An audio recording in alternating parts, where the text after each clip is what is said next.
Hello everyone, स्वागत है आप सबका learning with Gautam YouTube channel में। तो आज के इस वीडियो में हम करने वाले हैं क्लास 12th हिस्ट्री के यानी कि इतिहास के top 50 most important objective question को, जो कि आपके आने वाले बोर्ड एग्जाम के लिए काफ़ी ज़्यादा इंपॉर्टेंट प्रश्न रहने वाला है। तो आप लोग वीडियो को अच्छे से ध्यानपूर्वक और लास्ट तक जरूर देखिएगा, क्योंकि इसी से कई सारे क्वेश्चन आपको बोर्ड एग्जाम में भी देखने को मिल जाएगा। तो चलिए शुरू करते हैं फर्स्ट क्वेश्चन से। और पहला क्वेश्चन है हमारा कि सिंधु सभ्यता को किस श्रेणी के अंतर्गत रखा गया है। तो सिंधु सभ्यता को अध ऐतिहासिक काल के अंतर्गत रखा गया है, यानी कि ऑप्शन नंबर बी हो जाएगा इसका। अब अगला क्वेश्चन क्या है हमारा, तो नेक्स्ट क्वेश्चन है कि सिंधु घाटी के निवासियों को किस धातु का ज्ञान नहीं था। ये मोस्ट इंपॉर्टेंट क्वेश्चन है आपके बोर्ड एग्जाम के लिए। तो सिंधु घाटी के जो लोग थे यानी सिंधु घाटी के जो निवासी थे उनको लोहा का ज्ञान नहीं था, यानी कि ऑप्शन नंबर सी हो जाएगा इसका।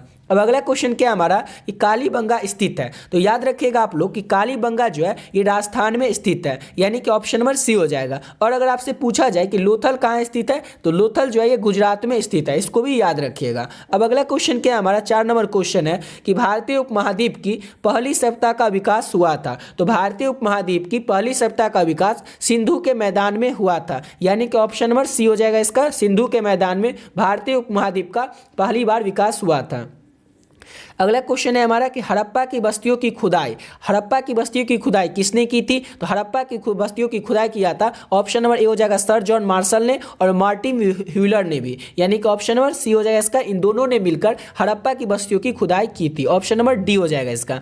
अब अगला क्वेश्चन करते हैं। तो नेक्स्ट क्वेश्चन है हमारा कि मुद्रा राक्षस किसकी रचना थी। ये चैप्टर 2 से ही क्वेश्चन है कि मुद्रा राक्षस किसकी रचना थी। तो विशाखा दत्त की रचना थी मुद्रा राक्षस, ऑप्शन नंबर बी हो जाएगा। ये भी वीवीआई क्वेश्चन है आपके बोर्ड एग्जाम के लिए। अगला क्वेश्चन है हमारा कि वेदों की संख्या कितनी है। तो वेद जो है ये 4 है। और अगर आपसे पूछा जाए एग्जाम में कि वेद जो 4 है उसमें सबसे पुराना वेद कौन सा है, तो ऋग्वेद जो सबसे पुराना वेद है, इसको भी याद रखिएगा। अब अगला क्वेश्चन है हमारा कि अशोक किस वंश का शासक था। तो अशोक जो थे ये मौर्य वंश के शासक थे, ऑप्शन नंबर बी हो जाएगा। अशोक किस वंश के शासक थे, तो मौर्य वंश का, ऑप्शन नंबर बी हो जाएगा।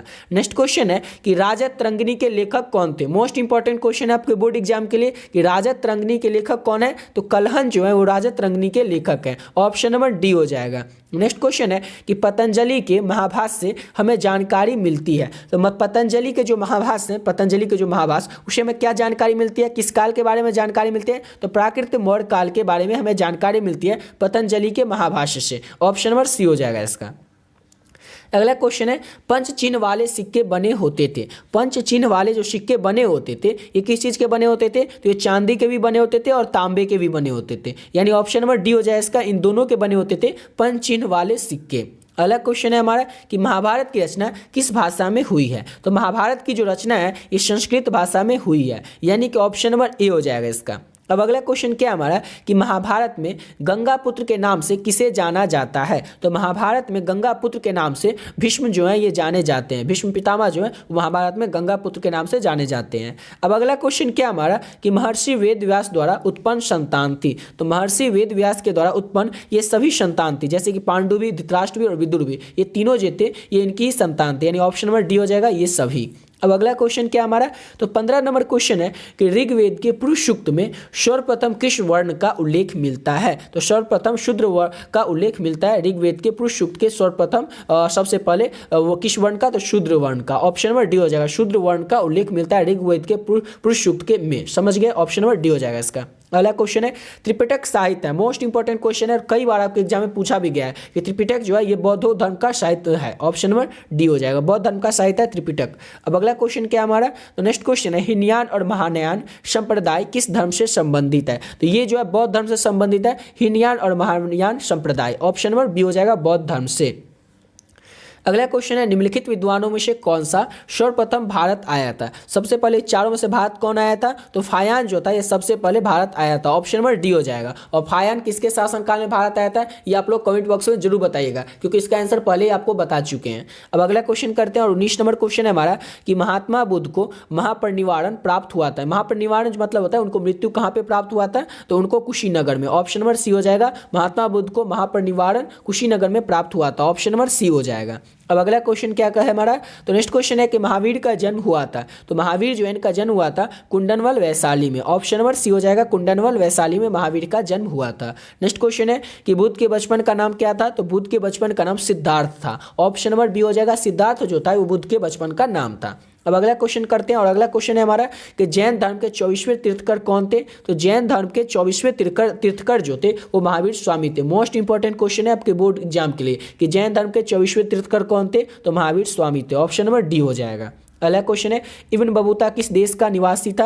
ये भी मोस्ट इंपॉर्टेंट क्वेश्चन है। तो मोरक्को का निवासी था Ibn Battuta. Option number C हो जाएगा। इसका पीडीएफ भी आप लोग जरूर ले लीजिएगा। नीचे डिस्क्रिप्शन बॉक्स में आप लोगों को व्हाट्सएप ग्रुप का लिंक मिलेगा, वहां से आप लोग व्हाट्सएप ग्रुप में ज्वाइन होकर इसका पीडीएफ ले लीजिएगा और उसको बार बार रिविजन करते रहिएगा। जितना क्वेश्चन आप लोग को बता रहे हैं सभी क्वेश्चन आने वाले आपके बोर्ड एग्जाम के लिए काफी ज्यादा महत्वपूर्ण है, तो सभी क्वेश्चन को अच्छे से आप लोग कंप्लीट कर लीजिएगा। अब अगला क्वेश्चन करते हैं और नेक्स्ट क्वेश्चन है हमारा कि भारत के जिन 3 भाषाओं के ग्रंथ के अरबी भाषा हुए अनुवादों से अलुब्रिन परिचित था वह कौन कौन सी भाषा थी। तो वो थी संस्कृत, पाली तथा प्राकृत भाषा, यानी कि ऑप्शन नंबर ए हो जाएगा। क्वेश्चन था हमारा कि भारत की वो कौन 3 भाषा थे, ठीक है ना, जो कि ग्रंथ से उस भाषा के ग्रंथ से अरबी भाषा में हुए अनुवाद से अलुब्रिन जो था वो परिचित था। तो संस्कृत भाषा वो थी पाली भाषा और वो थी प्राकृत भाषा, यानी ऑप्शन नंबर ए हो जाएगा। अब अगला क्वेश्चन है हमारा कि इब्न बतूता की भारत यात्रा को जिस शताब्दी से संबंधित माना जाता है वो कौन सी शताब्दी है। तो 14वीं शताब्दी। ऑप्शन नंबर सी हो जाएगा। इब्न बतूता की जो भारत यात्रा है वो 14वीं शताब्दी से संबंधित माना जाता है, यानी ऑप्शन नंबर सी हो जाएगा इसका। अब अगला क्वेश्चन क्या है हमारा कि किताब उर रिहाल में किसका यात्रा वृत्तांत मिलता है। सभी क्वेश्चन आपके एग्जाम के लिए काफी ज्यादा इंपॉर्टेंट है, इसको भी अच्छे से याद रखिएगा। किताब उर रिहाल में किसका यात्रा वृत्तांत मिलता है। तो इब्न बतूता का यात्रा वृत्तांत मिलता है किताब उर रिहाल में। ऑप्शन नंबर सी हो जाएगा। अगला क्वेश्चन है हमारा कि यात्रियों का राजकुमार किसे कहा गया है। तो यात्रियों का जो राजकुमार है वो हैंसोंग को कहा गया है। ऑप्शन नंबर बी हो जाएगा। हैंसोंग को यात्रियों का राजकुमार कहा गया है। अब अगला क्वेश्चन है हमारा कि उत्तर भारत में भक्ति आंदोलन का आरंभ किस संत ने किया था। तो उत्तर भारत में भक्ति आंदोलन का जो आरंभ यानी कि शुरुआत जो है वो रामानंद ने किया था, यानी कि ऑप्शन नंबर सी हो जाएगा।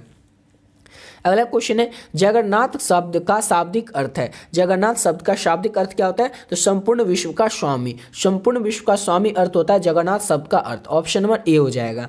अगला क्वेश्चन है हमारा निजामुद्दीन औलिया किस सूफी सिलसिले से संबंधित थे। ये भी आप एग्जाम के लिए काफी ज्यादा इंपॉर्टेंट क्वेश्चन है कि निजामुद्दीन औलिया किस सूफी सिलसिले से संबंधित थे। तो चिश्ती से। ऑप्शन नंबर ए हो जाएगा। चिश्ती सूफी सिलसिले से निजामुद्दीन औलिया जो थे ये संबंधित थे। अब अगला क्वेश्चन है हमारा कबीर शिष्य थे।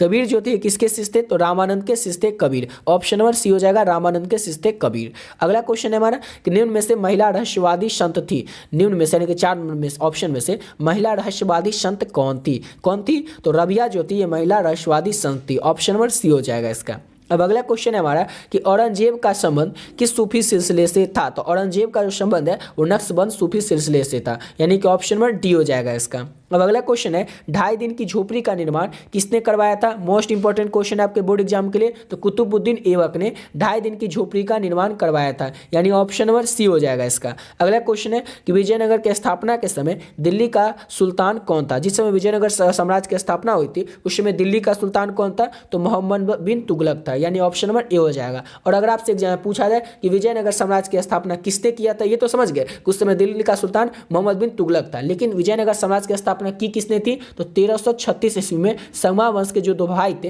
हरिहर और बुक्का, उन्होंने विजयनगर साम्राज्य की स्थापना की थी। इसको भी याद रखिएगा, ठीक है। मोस्ट इंपॉर्टेंट क्वेश्चन है ये, ठीक है। अब अगला क्वेश्चन है कि विजयनगर पर शासन करने वाला प्रथम राजवंश कौन सा था। तो संगम वंश जो था ये विजयनगर पर शासन करने वाला प्रथम राजवंश था, यानी ऑप्शन नंबर सी हो जाएगा। अगला क्वेश्चन है मान्यता अनुसार अमर शब्द का अवरिभाव संस्कृत के जिस शब्द से हुआ वह कौन सा शब्द है। तो वो समर शब्द है। ऑप्शन नंबर बी हो जाएगा। मान्यता अनुसार अमर शब्द का जो अवरिभाव हुआ है संस्कृत के समर शब्द से हुआ है, यानी ऑप्शन नंबर बी हो जाएगा। अब अगला क्वेश्चन है हमारा फारसी क्या क्वेश्चन कि फारस के शासक के द्वारा अब्दुल रज्जाक को कालीकाट में जिस शताब्दी में भेजा गया था वह थी, वह कौन सी शताब्दी में क्या किया गया था। फारस के जो शासक थे उनके द्वारा अब्दुल रज्जाक को, यहाँ पर नहीं होगा अब्दुल होगा, अब्दुल रज्जाक को कालीकट में किस शताब्दी में भेजा गया था। तो 15वीं शताब्दी में। ऑप्शन नंबर ए हो जाएगा इसका, 15वीं शताब्दी में। अब अगला क्वेश्चन क्या हमारा कि दिल्ली सल्तनत की स्थापना कब हुई थी। तो 1206 ईस्वी में दिल्ली सल्तनत की स्थापना हुई थी और किसके द्वारा हुई थी आप लोग को कमेंट बॉक्स में बताना है। इसका भी आंसर पिछली वीडियो में बता चुके हैं आप लोग को ऑलरेडी।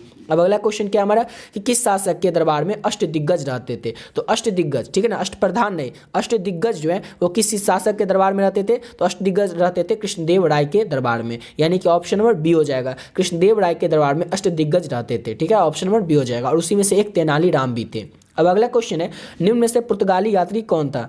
तो अल्डगुडो अडो, बरबोसा, डेमिंगोस, पीस, फर्नो, नुनीज, ये तीनों जो था ये पुर्तगाली यात्री था। निम्न में से पुर्तगाली यात्री कौन था? तो ये तीनों पुर्तगाली यात्री था, यानी ऑप्शन नंबर डी हो जाएगा इनमें से सभी। अब अगला क्वेश्चन क्या है हमारा, और मोस्ट इंपॉर्टेंट क्वेश्चन है ये आपके आने वाले बोर्ड एग्जाम के लिए, कि अकबरनामा की रचना किसने किया? ये सभी क्वेश्चन बहुत ही ज़्यादा इंपॉर्टेंट है, सभी क्वेश्चन सेलेक्टेड क्वेश्चन है और जो कि आपके एग्जाम के लिए महत्वपूर्ण है, उसी क्वेश्चन को आप लोग को करवा रहे हैं। ठीक है, तो सब क्वेश्चन को आप लोग अच्छे से और ध्यानपूर्वक देखिएगा। अब अगला क्वेश्चन जैसे कि हमारा, कि अकबरनामा की रचना किसने की थी? तो पता ही होगा कि अबुल फजल ने अकबरनामा की रचना की थी, ऑप्शन नंबर डी हो जाएगा। नेक्स्ट क्वेश्चन है कि बाबर के संस्मरणों का मूलतः सही नाम ए भाषा ठीक क्या है? उसका सही नाम है तुजक ए बाबरी तुर्की भाषा में, जो कि ऑप्शन नंबर ए हो जाएगा इसका। अगला क्वेश्चन है, रवि फसल किस ऋतु में होती है? तो पता ही है बसंत ऋतु में होती है रवि फसल, ऑप्शन नंबर ए हो जाएगा इसका। अब अगला क्वेश्चन है हमारा, कि अकबर ने टोडरमल को दीवाने अशरफ कब नियुक्त किया था? तो 1583 ईस्वी में अकबर ने टोडरमल को दीवाने अशरफ नियुक्त किया था, ऑप्शन नंबर बी हो जाएगा इसका। नेक्स्ट क्वेश्चन है, किस ग्रंथ में बाबर से लेकर अकबर के काल तक का वर्णन मिलता है? ठीक है, कि किस में मिलता है? तो अकबरनामा में, ऑप्शन नंबर बी हो जाएगा इसका, अकबरनामा में। अब अगला क्वेश्चन है हमारा, कि आईनी अकबरी के अनुसार भूमि को कितने भागों में बांटा गया था? तो आईनी अकबरी के अनुसार भूमि को 4 भागों में बांटा गया था, ऑप्शन नंबर सी हो जाएगा इसका। अगला क्वेश्चन है कि जहांगीर का शासनकाल कब से कब तक का रहा था? तो जहांगीर का जो शासनकाल था वो 1605 से लेकर के 1627 तक रहा था, यानी ऑप्शन नंबर डी हो जाएगा इसका। अगला क्वेश्चन है, निम्नलिखित में से अकबर किस पर अधिकार नहीं कर सका था? तो ये आप लोग को पहले से ही पता होगा कि अकबर जो था वो मेवाड़ पर कभी अधिकार कर ही नहीं सका था, यानी ऑप्शन नंबर ए हो जाएगा इसका। अगला क्वेश्चन है कि अकबर का संरक्षक कौन था? आपके एग्जाम में कई बार ऑलरेडी पूछा हुआ क्वेश्चन और इस साल के लिए काफी ज्यादा इंपॉर्टेंट क्वेश्चन है ये, कि अकबर का संरक्षक कौन था? तो बैरम खां जो था ये अकबर का संरक्षक था, ऑप्शन नंबर डी हो जाएगा इसका। अब अगला क्वेश्चन है हमारा, कि औरंगजेब का देहांत हुआ था? तो औरंगजेब जो था इसका देहांत 1707 ईस्वी में हुआ था, ऑप्शन नंबर बी हो जाएगा इसका। इसी के साथ वीडियो पे कंप्लीट करते हैं। आशा करता हूँ आप लोग को वीडियो अच्छा लगा होगा। इसका पीडीएफ आप लोगों को नीचे डिस्क्रिप्शन बॉक्स में व्हाट्सएप ग्रुप का लिंक मिलेगा, आप लोग व्हाट्सएप ग्रुप में ज्वाइन हो जाएगा और वहीं से आप लोग इसका पीडीएफ ले लीजिएगा। ठीक है, तो मिलता है नेक्स्ट वीडियो में नए वीडियो के साथ।